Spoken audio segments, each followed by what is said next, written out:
COVID-19 y acceso a la justicia. La Convención de los Derechos de las Personas con Discapacidad dice claramente en su artículo 13 el derecho de acceso a la justicia de las personas con discapacidad y por ende de las personas sordas. Eso implica que se pueden hacer algunos ajustes en el procedimiento para que las personas con discapacidad y las personas sordas puedan asistir, participar e interactuar en el proceso.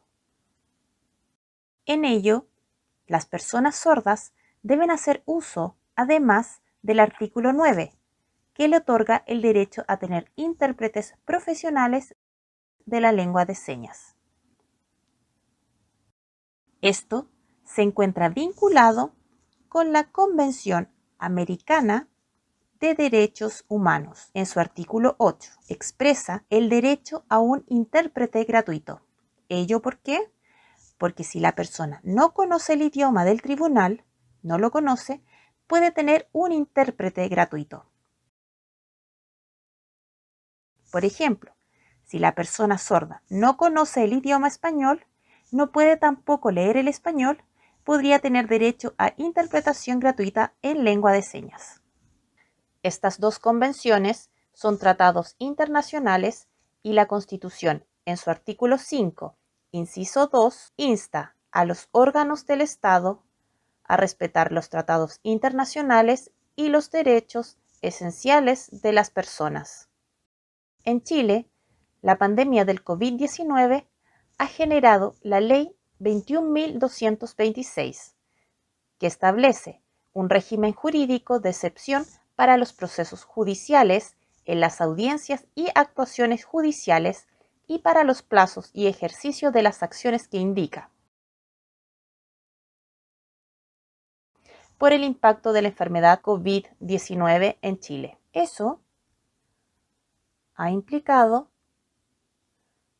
algunas modificaciones en los tribunales, cierres y en las atenciones a las personas, pero la Corte Suprema ha presentado el auto acordado 53-2020.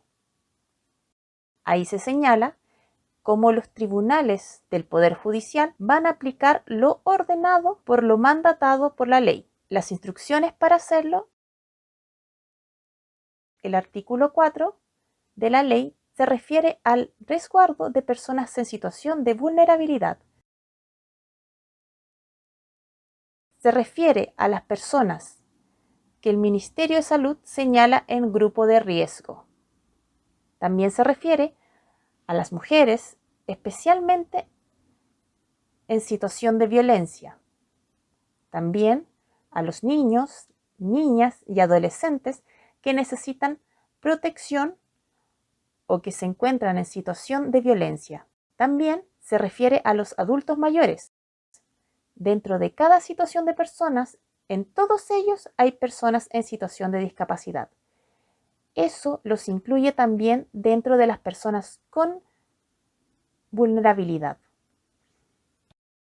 El artículo 6 refiere a la autorización para usar medios electrónicos, dispositivo portátil, acceso remoto, internet, etc.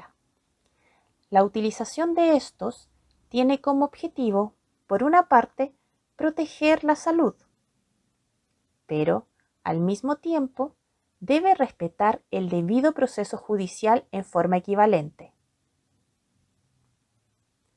Por ejemplo, en la idea de aprovechar el acceso remoto por Internet en una audiencia por videoconferencia, en que una de las partes sabe cómo acceder para usarla, pero la otra parte no puede acceder, no sabe cómo hacerlo, se genera un desequilibrio, en que a esta última se le genera una indefensión.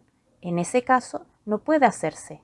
La misma situación se puede generar en una audiencia con videoconferencia con una persona sorda. Y en esta no hay un intérprete, también se genera una indefensión.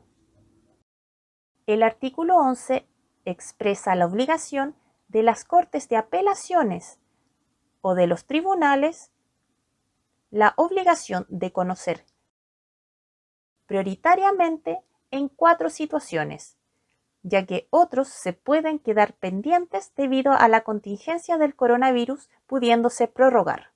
De estos 4, la primera se refiere a las medidas cautelares. Por ejemplo, en una situación de violencia, se resuelve una medida que ordene la salida del hogar al agresor, el mantener una distancia de la víctima, a modo de ejemplo. El segundo caso hace referencia a las situaciones de violencia intrafamiliar contra la mujer o de género. Tercera, en situaciones de acción de protección o acción de amparo. La Constitución tiene en el artículo 19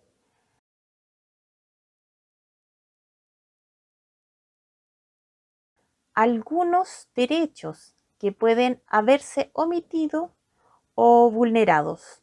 Se puede pedir la acción de protección. Por ejemplo, cuando eres privado de libertad y no ha habido un debido proceso judicial, tú puedes pedir que se ampare, que se haga debido proceso.